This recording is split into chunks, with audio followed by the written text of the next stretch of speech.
Uhayyikum bi tahiyyatil Islam tahiyyatan mubarakatan min indillah. Assalamualaikum warahmatullahi wabarakatuh. Alhamdulillahirabbil alamin. Wassalatu wassalamu ala asyrafil anbiya'i wal mursalin wa ala alihi washabbihi ajma'in. Allahumma la sahla illa ma ja'altahu sahla wa anta taj'alus as-sa'ba idza syi'ta sahla. Rabbi yassir wa la tu'assir, rabbi tamim bil khair. Allahumma inna na'udzubika minal baras wal junun wal juzam min sayyi'il asqam. Allahumma asrif 'anna al-waba wal bala wal fahsya. Amin amin amin ya rabbal alamin. Alhamdulillah, syukur kehadirat Allah Subhanahu wa taala kerana dengan limpah kurnianya kita bertemu lagi dalam siri pengajaran dan pembelajaran fikih Islam tahun 5. Apa khabar semua murid 5 excellent? Saya harap semua yang sihat. Dan untuk pembelajaran kita pada hari ini, kita akan belajar bidang kefahaman Al-Quran. Sila buka buku teks pendidikan Islam, muka surat 22. Buku teks pendidikan Islam, muka surat 22. Hari ini kita akan belajar kefahaman surah Al-As. Kefahaman surah Al-As. Okey, pertama sekali kita kena tahu dahulu apakah bacaan surah Al-As dan juga maksudnya. Kita akan baca sama-sama. Bismillahirrahmanirrahim. Wal 'asr, demi masa. Maksudnya Allah bersumpah dengan masa.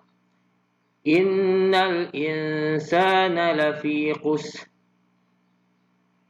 Sesungguhnya manusia itu dalam kerugian. Sesungguhnya manusia itu berada dalam keadaan sangat rugi. Kita semua dalam keadaan rugi. Illa alladhina amanu wa 'amilus salihati wa tawasaw bil haqqi wa tawasaw bis sabr. Kecuali orang yang beriman dan melakukan kebaikan serta saling berpesan untuk kebenaran dan saling berpesan untuk kesabaran. Maksudnya semua orang berada dalam keadaan rugi, kecuali, maksudnya bukan semua orang itu rugi.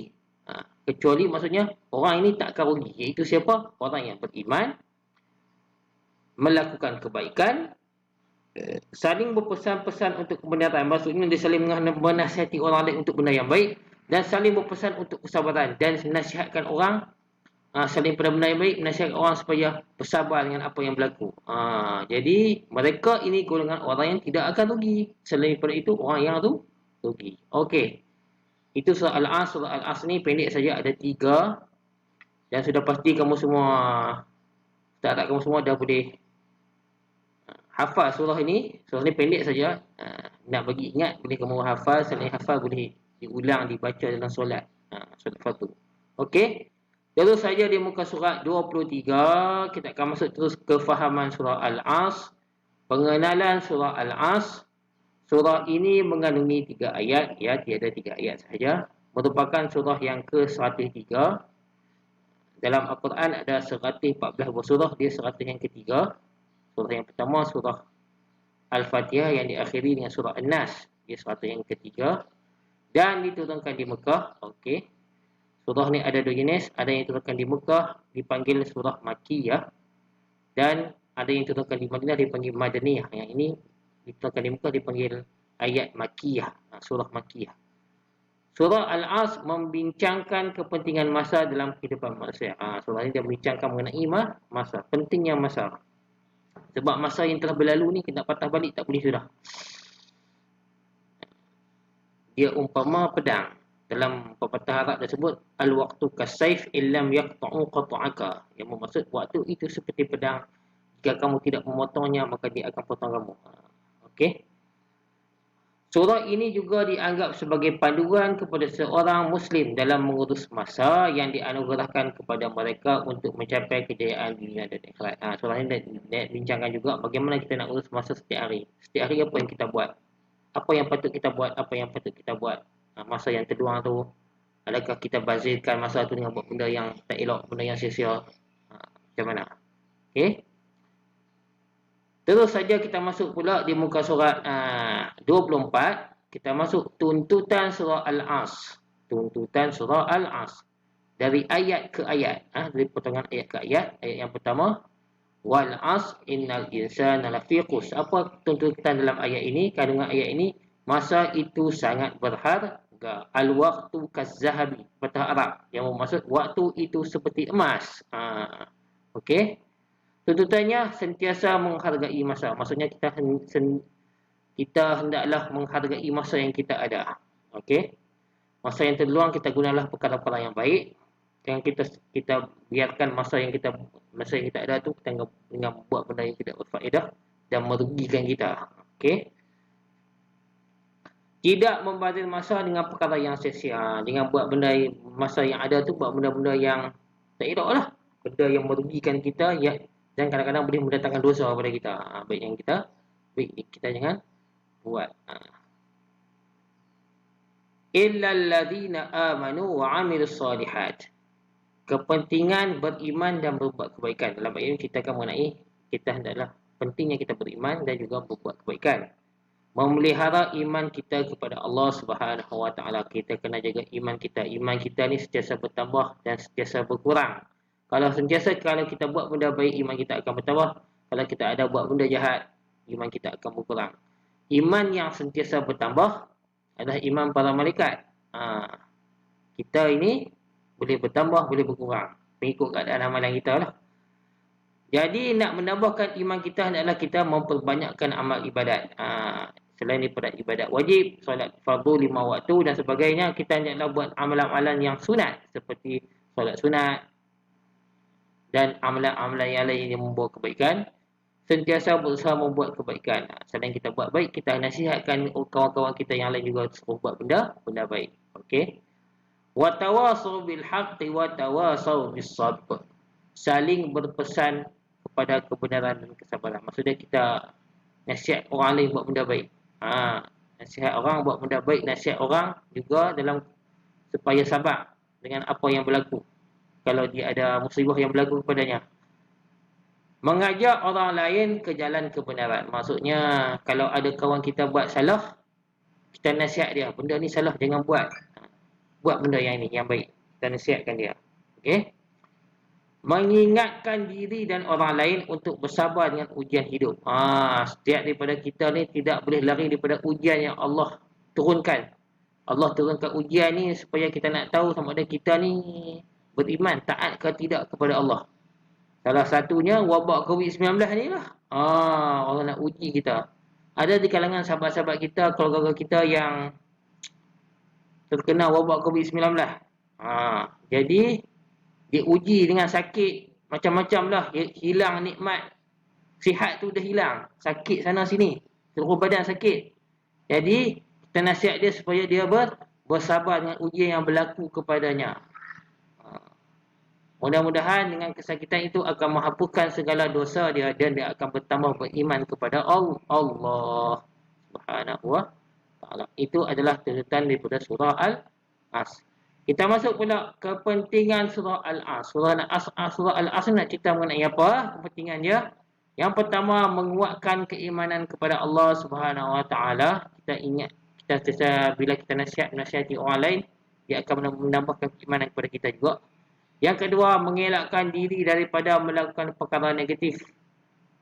Sebab apa? Masa yang Allah kurniakan kepada kita, kita jaga baik-baik, kita gunakan masa itu dengan sebaik-baiknya. Jadi, kita tak akan buat benda yang jahat lah. Benda yang jahat seperti apa-apa saja benda yang boleh mendatangkan maksiat dosa, kita akan buat. Yang ketiga, mempunyai matlamat hidup yang jelas. Jadi maksudnya kita, setiap orang ni, kita ada prinsip hidup kita. Apa tujuan aku hidup dekat dunia ni? Kamu tanya diri kamu balik, kamu hidup ni untuk apa?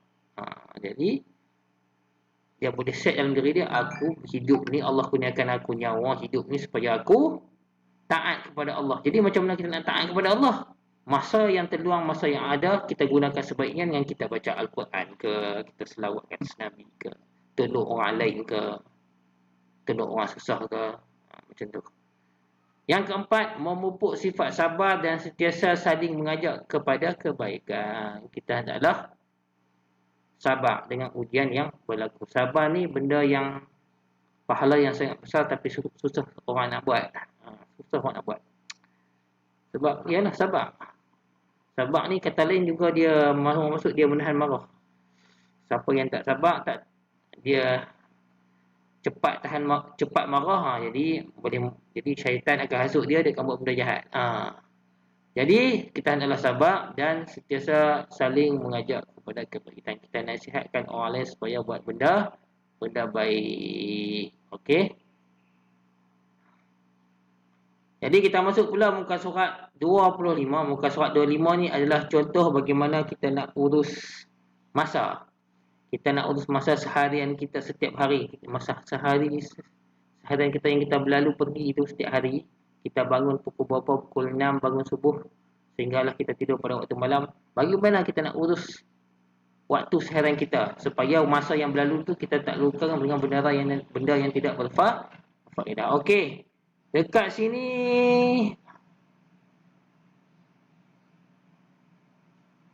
ni ada pelbagai cara. Kamu boleh juga buat macam buat jadual lah. Jadual harian kamu di rumah. Bagaimana kamu nak urus harian kamu di rumah, bagaimana? Okey. Setiap orang mempunyai 24 jam sehari. Betul, memang setiap hari kita ada 24 jam. Bagaimana kita nak urus hari kita 24 jam tu? Pilihlah aktiviti untuk menggunakan masa secara bijak.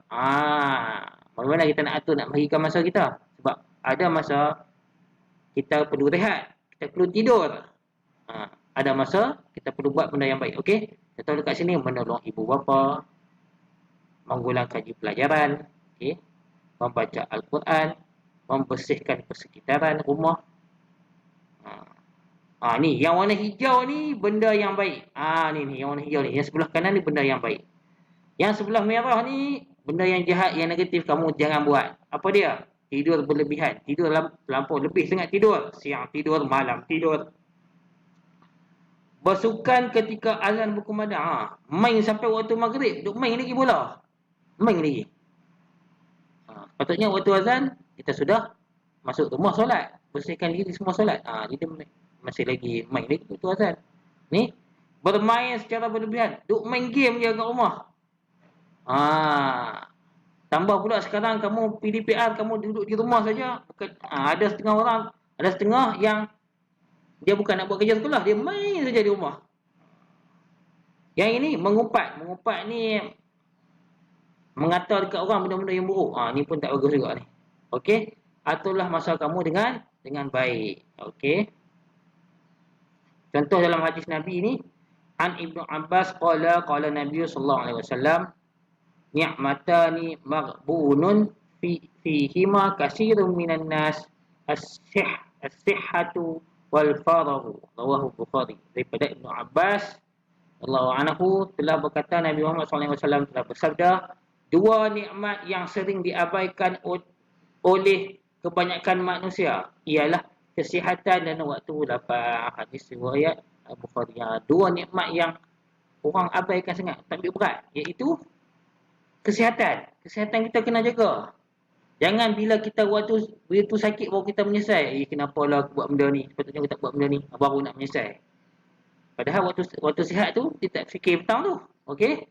Dan juga waktu lapang. Waktu lapang ni gunakanlah masa dengan buat benda yang baik. Okey? Sekian saja pembelajaran kita pada hari ini berkenaan dengan surah Al-As.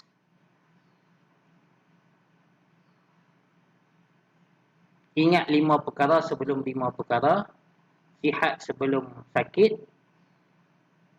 Lapang sebelum sibuk. Muda sebelum tua. Kaya sebelum miskin. Hidup sebelum mati. Tu 5 perkara tu. Okey. Okey, kita bersama lagi di video yang seterusnya. Sekian. Wassalamualaikum warahmatullahi wabarakatuh. Ustaz harap semua boleh faham.